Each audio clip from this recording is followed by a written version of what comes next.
Do you wonder if others are dealing with the same project management challenges as you? Not sure where to turn for guidance and leadership? Office hours are in session as we discuss project management and PMOs with global leaders, hearing their story and learning their secrets to success. Our goal is to empower you and help you elevate your PMO and project management career to new heights. Welcome back to Project Management Office Hours with your host, PMO Joe. Welcome, everyone, to Project Management Office Hours. We're the #1 live project management radio show in the U.S., broadcasting to you from the Phoenix Business RadioX studios in Tempe, Arizona. I'm your host, PMO Joe, and for the next hour or so, we're going to be talking project management. This is show number 2 for today, right? So I've been live twice today. I think the world doesn't want to hear from me anymore. So once a day is enough. But for me, this has been fun. It's been great to be able to have a second show, and hopefully all of you are enjoying it as well. Before we jump into the show with our special guest, just wanted to mention a couple of items. I want to say thank you to the SIM Houston chapter. For those not familiar with SIM, it's the Society of Information Management. And that's a group of IT leaders, and it's a national organization with local chapters. I had the pleasure of speaking to them earlier this week, talking about the ROI of project maturity, and that was a fun session. We have a follow-up session coming up with them on July 27th, so look forward to talking with them, and thank you for the opportunity earlier this week. Also, the Arizona State University Project Management Summit is coming up on September 29th. It's an online virtual conference that is free for everybody around the world to be able to participate.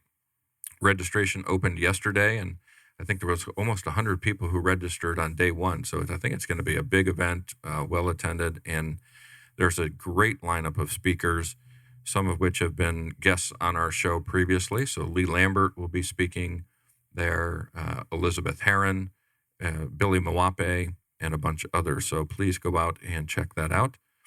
Also, for those who've been listening for a while, you know that I'm the founder of VPMMA, co-founder, which is the Veteran Project Manager Mentor Alliance. And we are partnering with ASU to be able to bring a veterans track to that conference. And we have several speakers lined up, including from ASU's Pat Tillman Veterans Center. We have the director of the Arlington National Cemetery and some additional speakers as well. So if you're a veteran and looking for some information on project management, or you're in our project management industry, I encourage everybody to go register for this free event. It's a kind of funky URL, so we'll have it in the show notes. But if you just search 2021 ASU PM Summit, you should be able to find that. Also want to thank our sponsors, the PMO Squad and the PMO Leader. Be sure to go out and visit both of those sites to learn more about the purpose-driven PMO, and of course the PMO Leader being a global community for project management leaders to come together. Lastly, a reminder for everyone to visit projectmanagementofficehours.com. You can check out all of our prior episodes, see our upcoming guests, and learn about all of the great work we've been doing now into our 4th year. All right, enough of the announcements. I am excited today to have a first guest in person. I can actually see a human across from me, which we haven't had during the entire pandemic. So welcome, Erika Flora. Thank you for joining me. Thank you. I'm just excited to be around other humans. So. I know the feeling. It's fantastic. If you could take a moment, Erika, just to say hello to everyone and introduce yourself so that everybody gets to know you a little bit better. Sure. My name is Erika Flora. I am a microbiologist turned project manager turned entrepreneur. And about 15 years ago, I started a company called Beyond20 with my husband, Brian. And we like to call ourselves an innovation accelerator. So we help with training, we help with process, we help implement tools, all to help organizations work more effectively. That's awesome. And I'm excited to be around other people as well. So let's talk some project management and careers and purpose and learning and everything else that we're going to get to today. I'm going to start with where you kind of ended with Beyond20, if you don't mind. The name, right? I mean, Beyond20 is unique. What's the story behind that? So the name came from a Gartner research study where they looked at when mission critical systems and organizations fail, what that root cause was. And what they found was when they looked at that, when big, terrible stuff happens to organizations, only 20% of the time was the root cause found to be hardware and software. That actually 80% of the time, they were able to trace it back to issues in people and issues in process. And on the one hand, it sounds surprising. And then on the other hand, you're like, nah, that sounds about right. Yeah. Someone made a change and didn't think to tell other people. There's so many things contained within the people and the process stuff. And that's really what we're passionate about, is fixing that stuff. I mean, it makes the technology work better, but a lot of times what we do in organizations is we flip that and we start with the technology and we're like, let's just buy tools. And then we realize we haven't addressed the people and the process stuff and the tool fails. So it's I guess a spin on the old 80-20 rule, right? It's you want to focus on the 80 and get beyond that 20. Exactly. Yeah, see, I'm smart. I can pick up on these things. That's great. But I'm not a microbiologist. I'm not that smart. You're the first person we've had in 83 guests now that started out as a microbiologist. Yes. How do you go from microbiologist to project manager to entrepreneur? What does that path look like? It's not the path I planned for myself, but it's so much better than what I planned for myself. I grew up thinking I wanted to be a doctor, also an artist. I was kind of in both camps. And I had a father that encouraged that. And so I was thinking about this on the ride over, that he actually bought me coloring books of like the human body. So you could see like the muscle system and the nervous system. Coloring books. Yes. Yes. Okay. So I had a weird childhood and I've turned into a weird adult. But so I throughout college, thought I was going to be a doctor. I took a class in microbiology and thought, wow, this is really interesting. This is maybe the path that I want to go down. And so I continued. I got my master's degree. Then I went and worked as a microbiologist. And I was like, I do not love this. I don't love the work. Just through some happy accidents, I ended up becoming a project manager in the pharmaceutical industry. So I was able to take some of my background in science and use it as a project manager, but develop more of my business skills. And the first company that I worked at really kind of showed me, without me realizing, what organizational transformation was like. I walked into this organization and they were, diplomatically, I'll say, was very low on the maturity scale in terms of their processes and things like that. A little bit of chaos. And so we put some really simple structure processes in place that really made a big difference in the organization. 3 years later, when I left, it was a very different, how the organization worked was very different than when I showed up. And it was because we addressed some of the people stuff, the process stuff. We rolled out enterprise technology. And that was my first project where I really got to lead a software initiative. And, I'm early in my career and I'm thinking this is normal. Like they just let someone who's a first-time project manager just roll out this like enterprise system and lead training and put in process. And we didn't call it organizational transformation back then, but that's what it was. The organization transformed and I was like, this is cool. I want to keep doing this. Yeah, and so that's really formed the DNA of our company and our mission is that we want to change work life. Because I've seen what it looks like when an organization goes from chaos to a bit more order. People are happier, things are easier. They're challenging. They're always going to be challenging, but we do a lot of stuff to get in our own way. And so if we can fix some of that stuff, some of the wasteful work that we're doing, some of the unnecessary bureaucracy, manual process, manual work, like that kind of stuff, that gets me excited. And I don't remember what your question was, but I just went on a tear. Well, that's, when you were speaking about that in that first project, you could, people can't see this, right? Like I can, like you could see the light in your eyes, right? You were so happy talking about that story. And as former project manager, now entrepreneur, right? I've been there. And I think all project managers have been there. And then we lose ourselves in our career with the other part you talked about, right? Where all the things get in the way.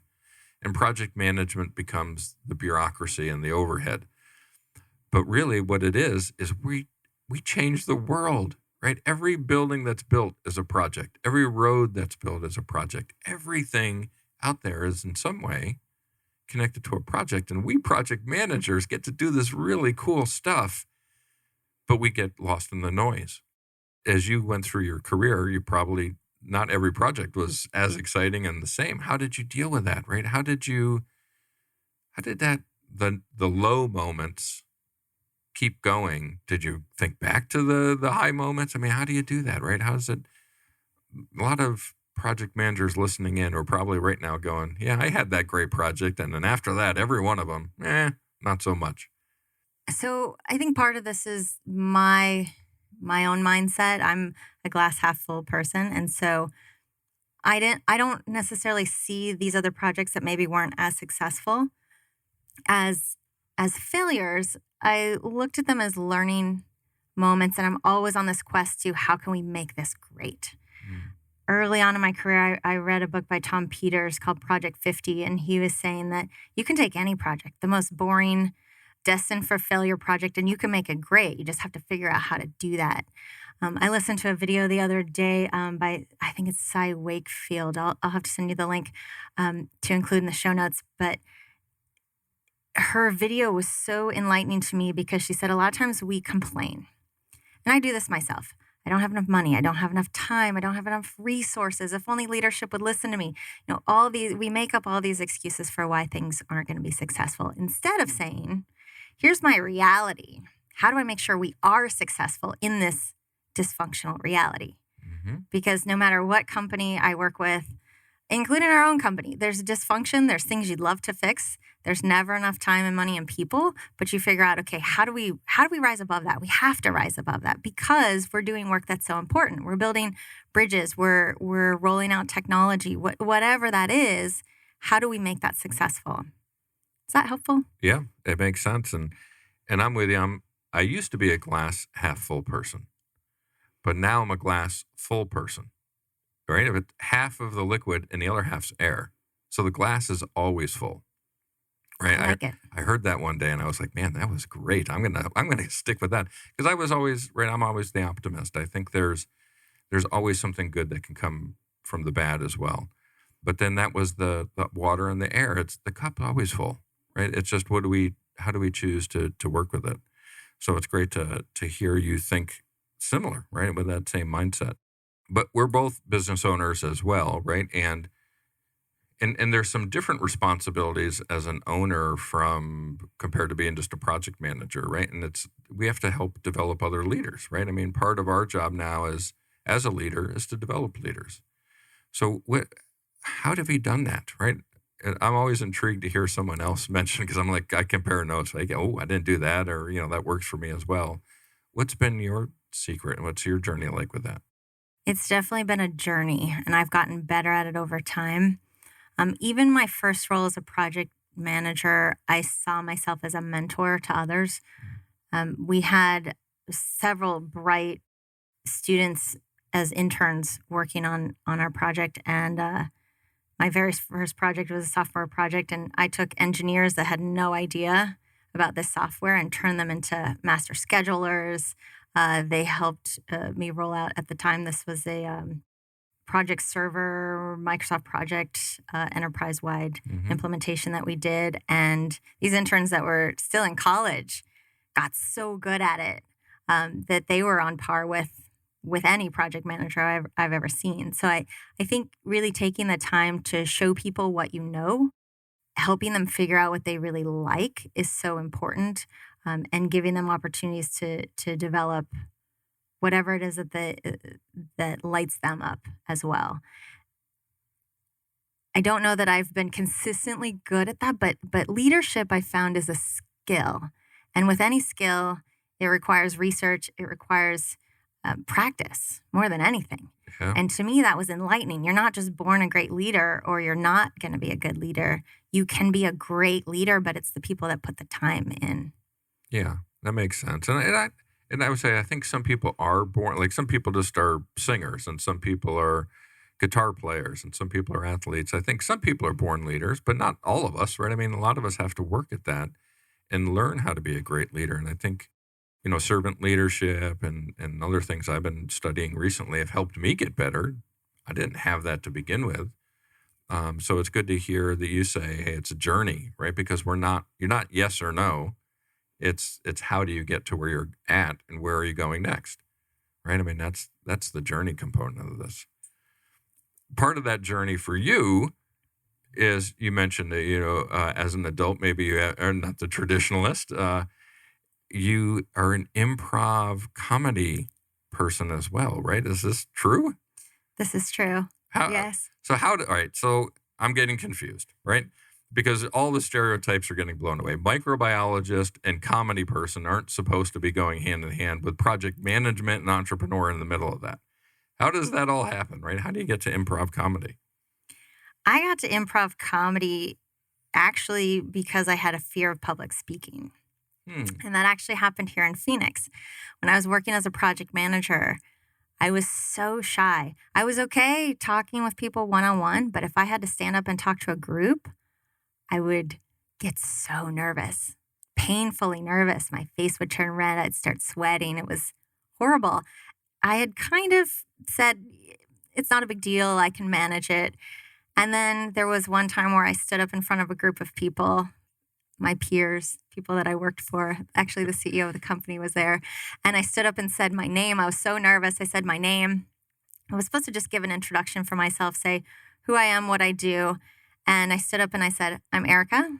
I'm a project manager. And I got so flustered that all I wanted to do was just sit back down. So I just said, well, just say something, just say anything. And I said, and I don't know what I do. And then I sat down and I was like, oh God, I'm getting fired. I'm totally getting fired today. And it made me realize that it was something I had to deal with. Like the fear of public speaking was going to hold me back from what I wanted to do. And so I actually went to a PMI event and there was a gentleman that was speaking about how to inject humor into work. And I thought, this is fascinating. I definitely have to check this out. And come to find out, he was teaching a stand-up comedy class at the local community college. And I signed up and took it. And it was the most terrifying and yet the most liberating thing that I think I had done at the time. And one of the things that he had us do was just get on stage. He'd give us a word and then we'd have to come up with a comedy routine, which is impossible. It's an impossible task. Yeah. He did that so that you would see what the worst looked like, what the worst case scenario looked like. And people would just stare at you and they wouldn't laugh. And you're like, oh, I experienced the worst. That's actually not that bad. And it just frees you up to think, okay, well, in our minds, we picture the worst, but we never actually, or we don't think that we experience it. But when you're forced to experience it, it just makes everything so much easier. And so that just interested me in comedy. I decided I didn't ever want to do stand-up again because it's so stressful and people are looking at you and it's kind of you against the audience in some ways. But I got turned on to improv comedy because it's collaborative comedy. And you're there to make those around you look great. You tee up a joke and then they knock it out of the park and you're like, yeah, we're killing it. Yeah. And if you mess up and you're not funny, there's a technique called wiping the scene and somebody just runs across the stage and you start over again, which has taught me so much about leadership, about the joy of making mistakes. I see so many of our clients, they say, oh, yeah, we want to fail fast, just as long as you never fail. And it's like, well, part of the learning process is failing. Like you should embrace failure because you learn from that. And doing improv comedy puts me in this environment where I get to play, I get to make mistakes, and we celebrate those mistakes. And I like to call it, instead of failing fast, because it comes with a negative connotation built into it, right? Learning fast. Let's learn fast. Absolutely. Why do we have to, if we consider it a failure, then it's a failure. If we say it was a learning, well, then we can take it forward and make it useful, right? What was the worst word that you got during class to be able to try to create? Do you remember way back when? And Oh yeah, it's burned in my brain. He told me I had to come up with a comedy routine about the Army. And I just kind of stood there. I was like, well, my son's in the Navy. He just left for boot camp 2 weeks ago. 2 weeks ago yesterday. So he's at boot camp right now. When he comes back, we'll probably be able to make a comedy routine about Navy boot camp. While he's in the middle of it, probably not so much. So I certainly could see how Army would be tough. Yeah. I mean, now we would come up with silly routines with a team. But yeah, at the time, Whose Line Is It Anyway, right? That's the name. Did you used to watch that show? It was on TV? Yeah, brilliant. Yeah, that was right, the improv comedy, right? And they would go through and do that. We used to watch that as well. We used to think that all those people were nuts. So I'm not putting you into that category, right? But nuts. Yeah, that's fair. But the sub story to all that, right, as you're hearing that, because I always try to think, what can I take away from that personally, right? I'm not going to probably go do improv comedy, but what I can take away is facing a fear and saying, I've identified something I can get better at. Don't necessarily think I can do it myself, so I'm going to seek out some help to be able to do that, and I'm probably going to be uncomfortable trying to figure out how to become better with it. And so many of us out there, project managers or other professionals, right, we don't do that, right? We don't have that courage. So for everyone listening, Erika did it, and if she did it, you can do it too. It doesn't have to be improv comedy, but find your thing to help you get better at some of the things that are holding you back from where you want to go.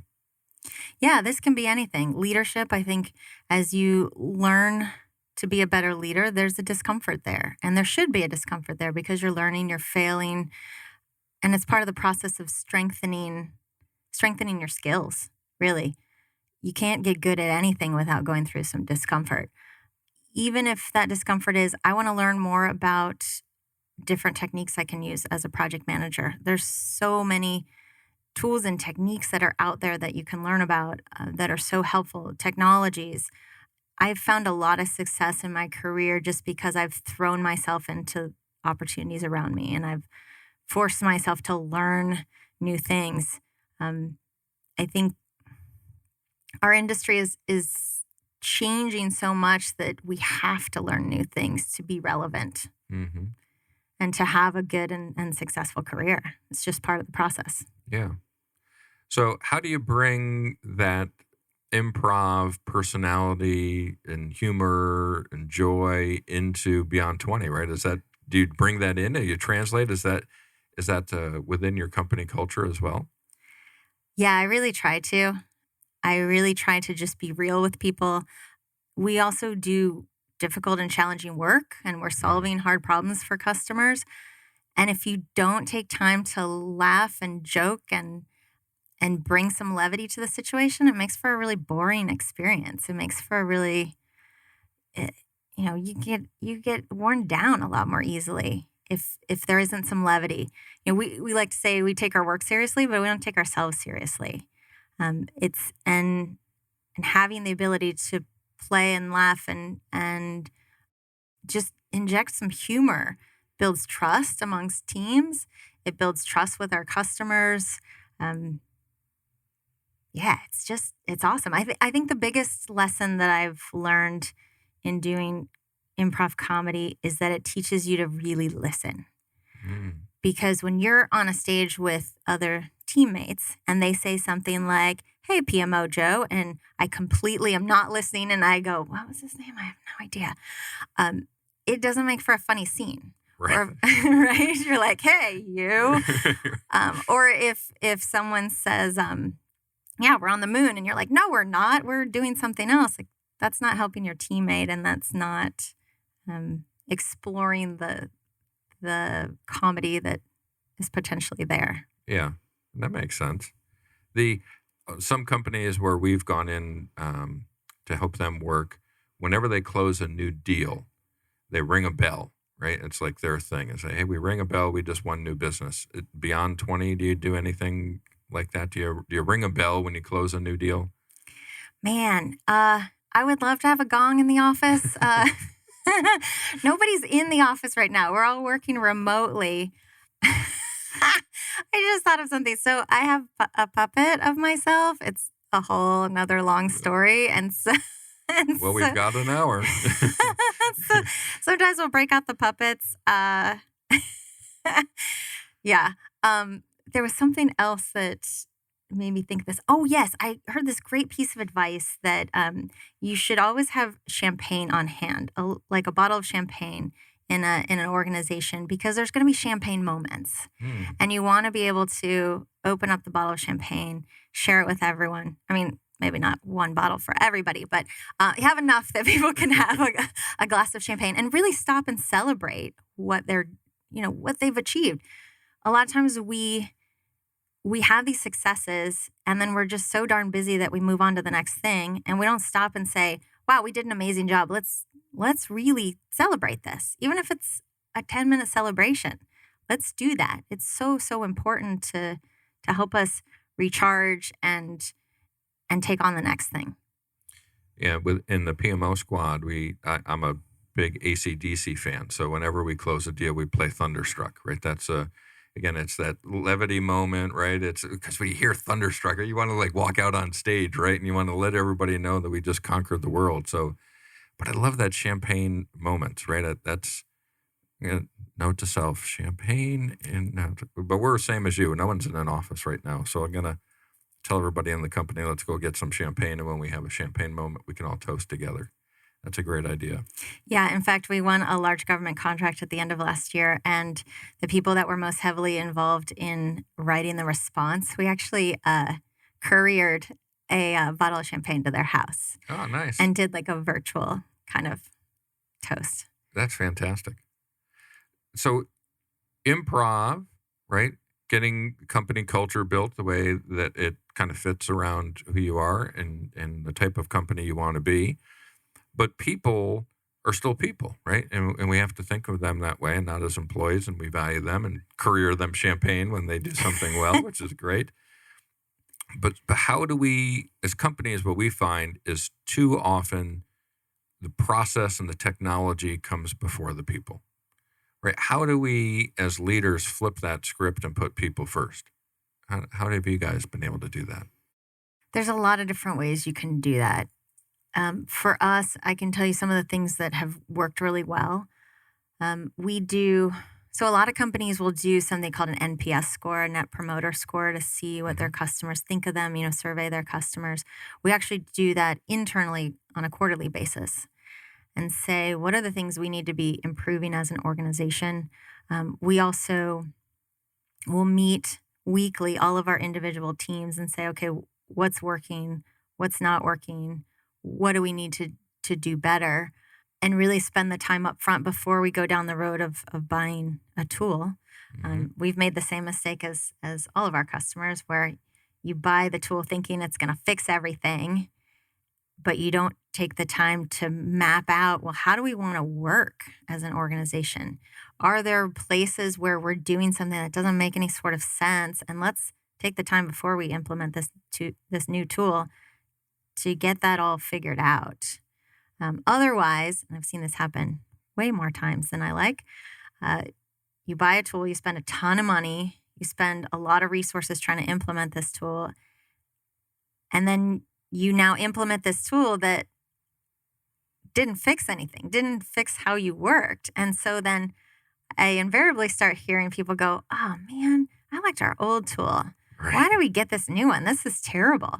So I think just really fixing some of the ways in which people work, fixing some of all of us have stuff in our organizations that we're like, oh man, this is really terrible about how we work. And yet we have the ability to change it in our organizations. We have the ability to impact that. Let's use this transformation, tool implementation, whatever it is that we're doing to like really clean up our house a bit. Yeah. Yeah, we're at PMO Squad. We're going through a website project, right? We're going to refresh our website, and we thought, we're switching platforms, and it's just going to be the same thing. And as we did that, we started saying, okay, how do we handle the lead generation that comes in? We're not doing as well with that as we should. Or content management on the website, we're not doing as well. And it turned into, right? It's a business process project. It has nothing to do with a website platform upgrade anymore. And we we're encountering that as a professional services firm trying to help other companies go through it. So it's hard, right, to be able to do this. And we as consultants wonder, how come my client can't get that, right? What are they missing? How come they don't understand it? But when we look internally, it's the same challenges, right? Because we're all people, and people struggle with change. And ultimately, if we're going to be changing things, that's the tough thing to do, right? Yeah. And we tend to say, well, let's just make a small change. Let's just roll out just the tool and let's just do the minimum to just get it live. And instead, what we should be saying is, how do we get this right the first time? Mm. Let's actually make this change bigger, which sounds super scary and counterintuitive, but how do we make it bigger so we do it once and it elevates us as an organization?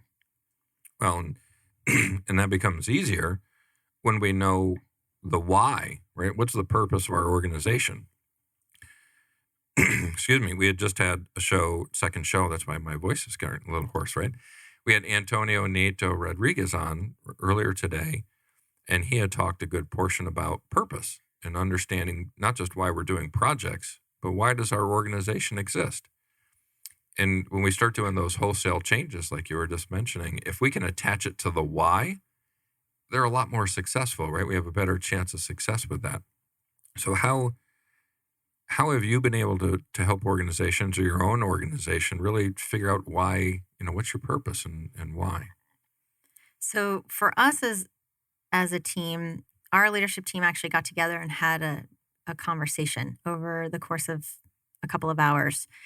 And we talked about, why do you work here? Why do you work here? Yeah. Who works at this place? The lady's a microbiologist and a stand-up comedian. I mean, improv comedy, not stand-up, right? Yeah, whatever. Yeah. So we said, what brought you here? And why are you still here? Like, what excites you? What gets you up in the morning?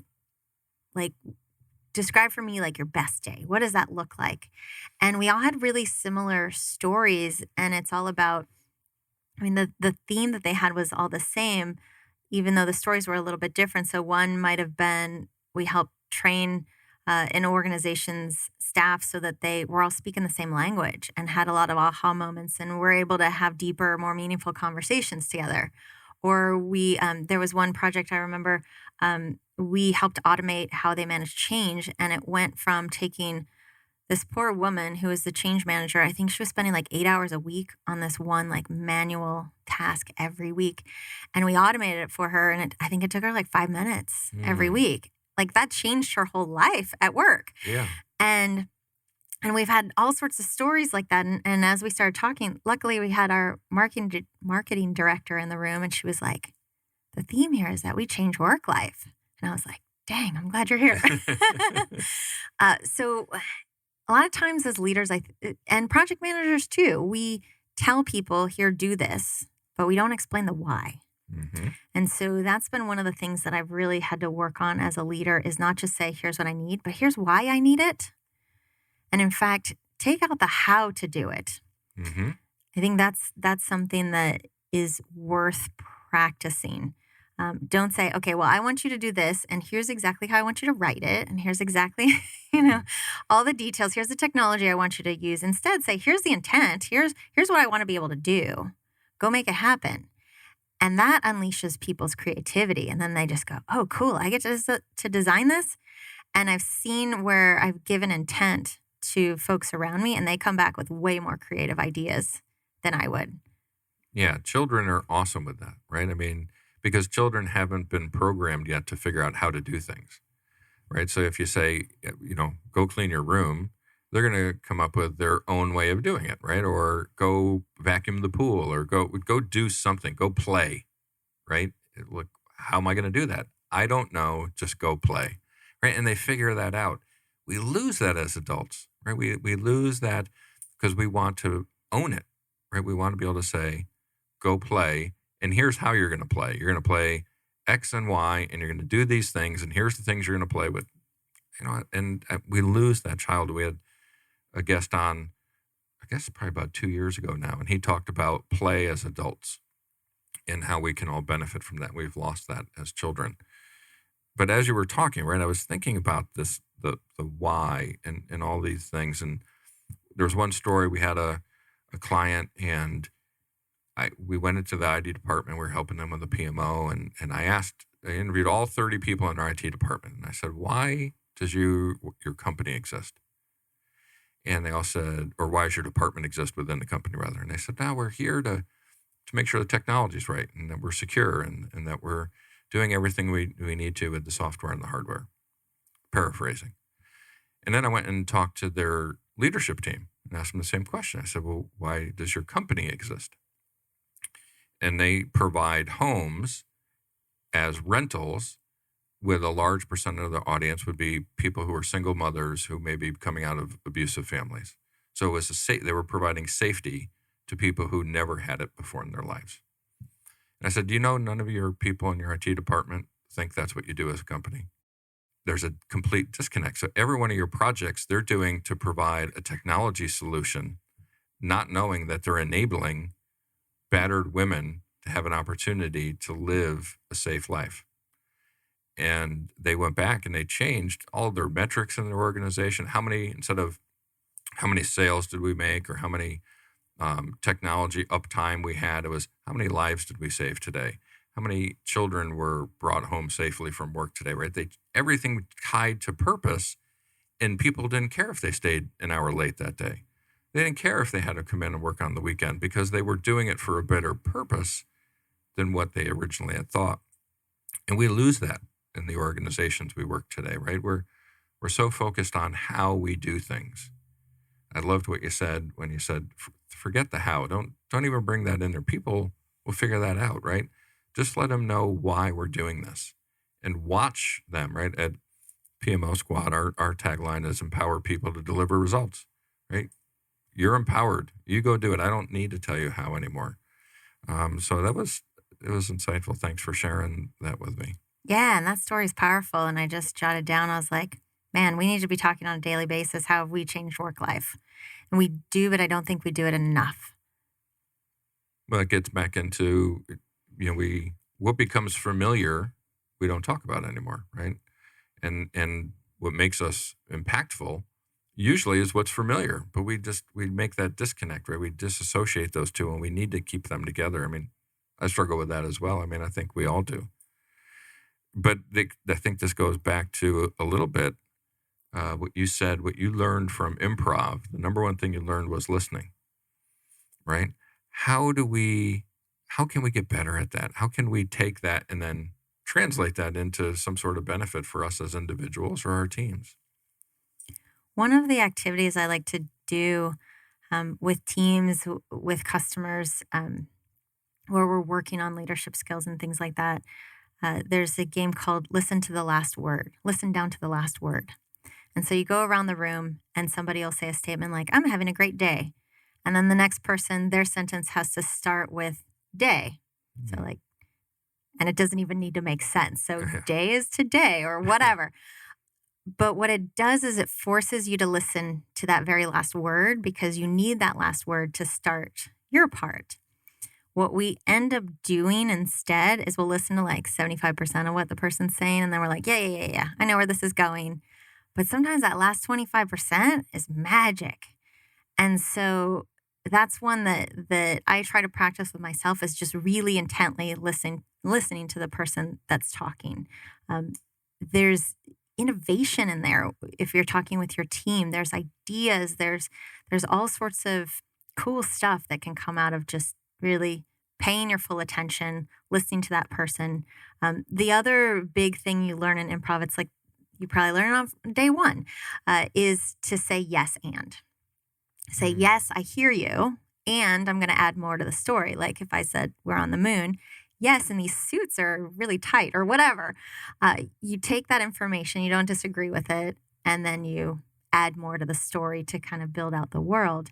And in work, it's not like we're saying, yes, I love your idea, but it's, yes, I hear you.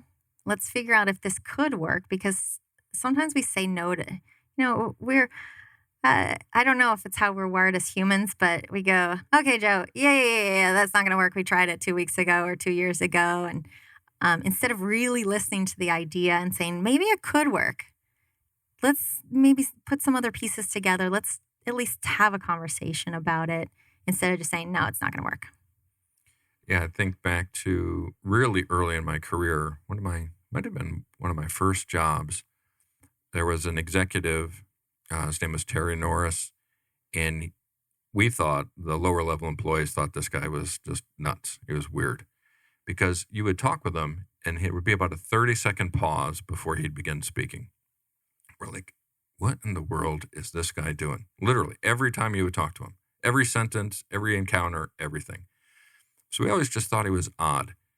And then one day, as I got a little bit more senior, I went and I asked him, I said, help me out. What's the pause, right? Help me understand this. And he said, because after everybody finishes speaking, I want to make sure that I heard what they said and I was listening. So I re-say it back to myself to make sure that I don't start speaking, because to your point, we try to answer the question before they even ask the question. He wants to make sure he hears it, understands it before he responds. Now, I've certainly in my career not gone to those extremes that he did, but I got it, right? And we pick up these little nuggets along the way of how we can listen better, or how we can have empathy better, how we can, my wife's probably listening saying, empathy, you don't have any empathy, right? But how we can do these things better, such as the listening. And I love that. As you were speaking, I was trying to wait for your last word, and I was going to say, okay, how can I do this? But you said work last, and I'm like, yeah, I can't come in with anything after work, right? But we could have had a little comedy or improv routine off of that one. How about coaching, right? So I was a sports kid growing up, right? So a lot of the impactful people in my life have been coaches.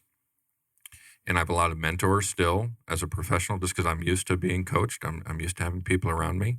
How has that been a part of your life as well? Yes, it's definitely something that I've had to develop, and I'm still developing as a skill. Coaching is interesting because I've worked with a coach, someone that has coached me early on in my career. For a few years, I had a work coach, essentially, and I feel like I'm now starting to develop my own coaching skills for the leaders around me.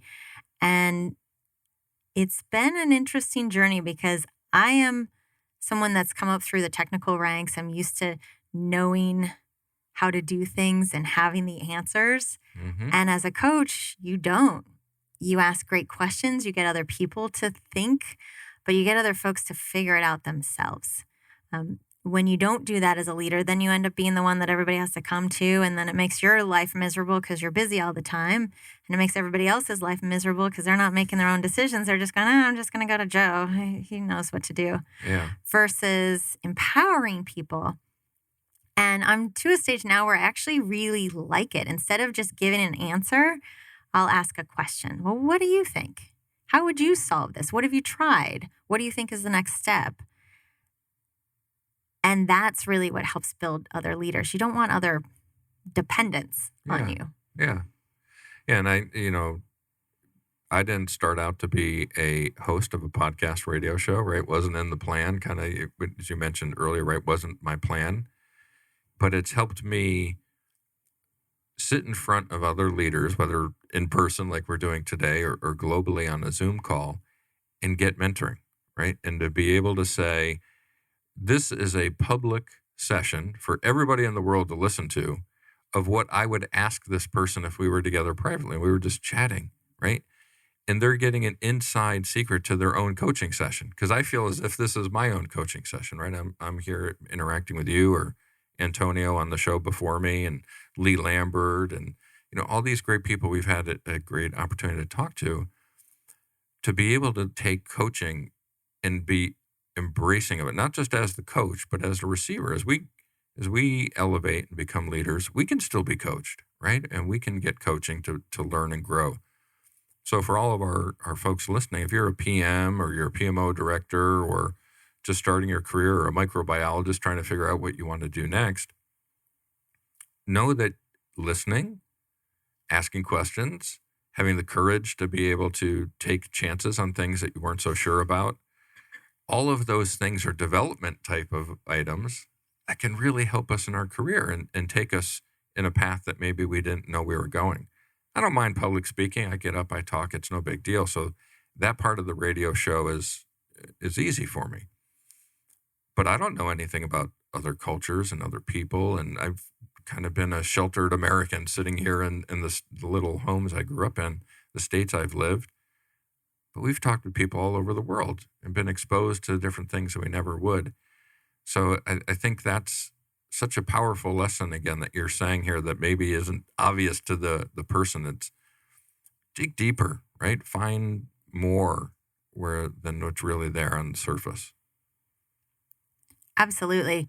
Early on in my career, I found success because I was a sponge of information, a sponge of others, asked lots of questions.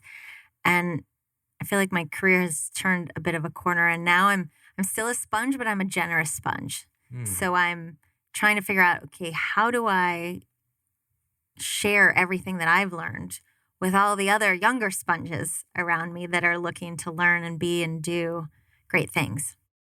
I like the generous sponge, right? Because if a sponge gets full of water and you squeeze it, all the water comes out. So everything you've absorbed, you can share with others.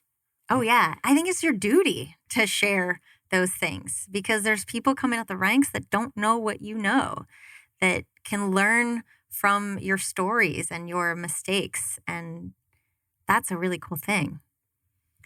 So are you intentional with sharing, right? Is it become just part of who you are, or do you have to still work at sharing with others? What's that work for you? It's a bit of both. It's really a practice. I do a little bit every day. I do a lot of writing. So I wrote a blog article on what are the things I wish I knew 20 years ago in my career. So just sharing stories of lessons that I've learned, mistakes that I've made, knowledge I've learned from reading. I read a lot of books, and those feed me in different ways and have throughout my career. So I share like my favorite books. Like, for example, there's a book called The Coaching Habit that's amazing, amazing, amazing, amazing. I forget the whole title. It's something like Ask Great Questions and Change the Way You Lead Forever or something along those lines. And short book, I think I read it in like a day or two, and it gives you a really good starting point for the questions to ask.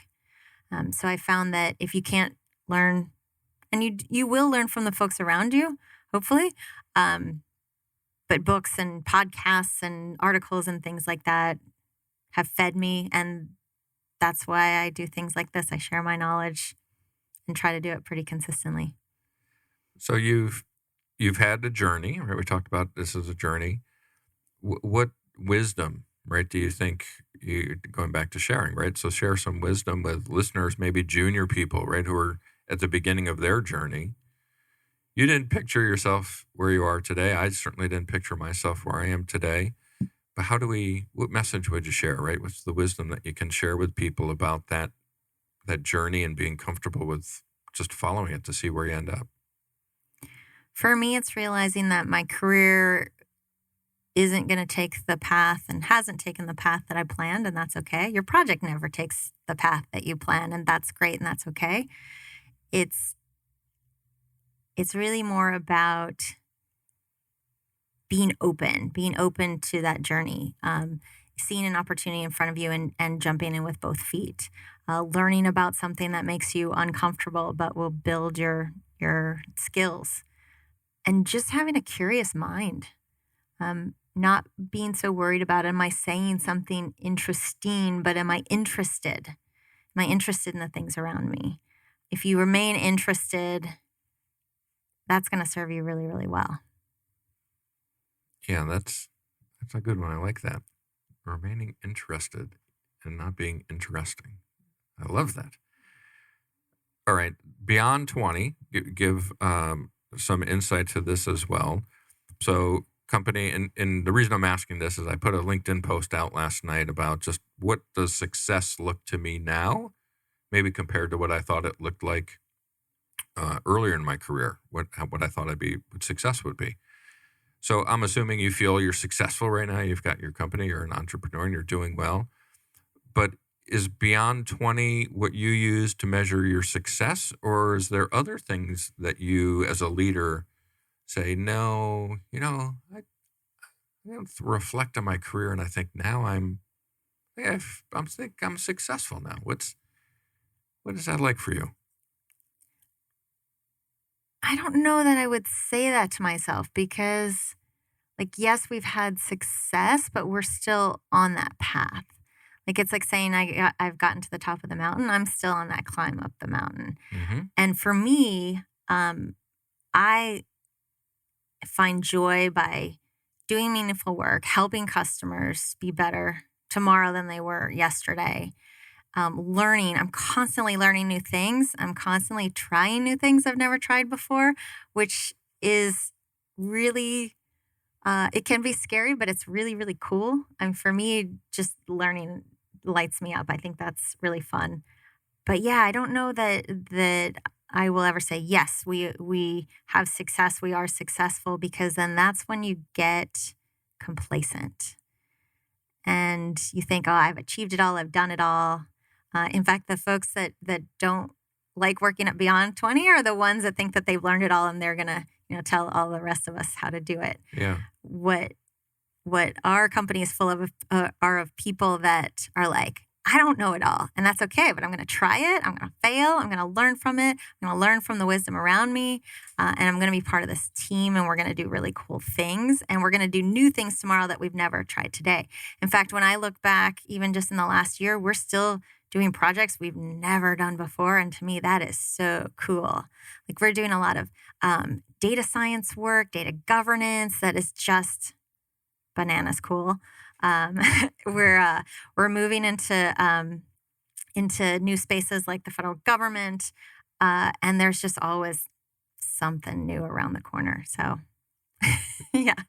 Yeah, we have. So I mentioned earlier during the intro stuff that the PMO leader, and that's a global community that I've created for project management leaders and PMO people to come together and chat. And we, not to plug another podcast, but we released the first podcast on that platform of their own show today. And I don't host it. We have community members who host it, and we're thinking through ideas of, what are we going to call it? What's the topics going to be? How are we going to do this? And best practices had come up as potential. Hey, let's do best practices. But Chris Kopp, who's the host of the show, said, how do I know if it's best? If I haven't explored every practice that's out there, how do I know which one's the best practice, let alone a worse practice or a mediocre practice, right? So what about if we call it great practices? And that way we can talk to other leaders and find out what they've done that's been great for them. We're not judging it to say it's the best. We just know it's had success. It's been a great thing for them. So today was our inaugural show of Great Practices, a new podcast out on the PMO Leader site.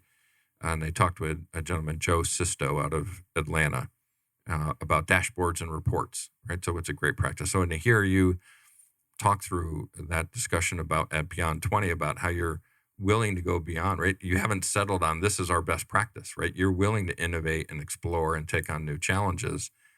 And that was learning that for me. I always was shooting for best practice. But I've had a big mindset shift now, and it's no longer going for best practice, right? It's innovation and great practice. I like that. Yeah, great practices. And I like the word practice too, because it's like with any practice, yoga practice, it's the first one that comes to my mind, but which I don't practice. but there's an element of being a student and practicing and never being perfect at it, but seeking that perfection, I think, is a really noble cause. But you don't instantly become good by doing it one time. You have to keep at it. It has to become part of your daily practice or weekly practice or something like that. Yeah, and that's another thing I dislike about our profession, right, is, and I'm a baseball fan. I played baseball growing up, and as kids, we practice. Right. And then if we think about Major League Baseball players, they still practice. Right. They take batting practice. They take bullpen sessions. They warm up. They practice. As adults, we're now in our job and we think we never have to practice because now you're supposed to know how to do your job. Well, a Major League Baseball player knows how to do their job better than any other baseball players in the world, but they still practice. So that's I'm trying to find a way within our organization to allow people to practice while they're still executing so that they can get better and improve upon that. It's the whole play as adults compared to what we did as children. part of that for me are these coaching sessions, right? It's talking to these leaders from around the world. And unfortunately, we're up on an hour. Again, this time goes by so fast when we're chatting with folks, and it goes by faster when someone's in person and they're sitting across from you and you can see their eyes light up when they're telling a story or a smile comes on their face. So it's been great, Erika, to have you as our first guest back in studio. Thank you so much for that. Yeah, this has been so much fun. And before we let you go, anything to share with the audience, anything coming up that would be of interest to them? How can they get in touch with you after the show if they want to connect?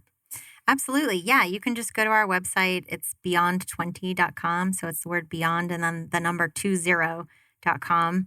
We have webinars every couple of weeks or so. So you can find those on LinkedIn, social media.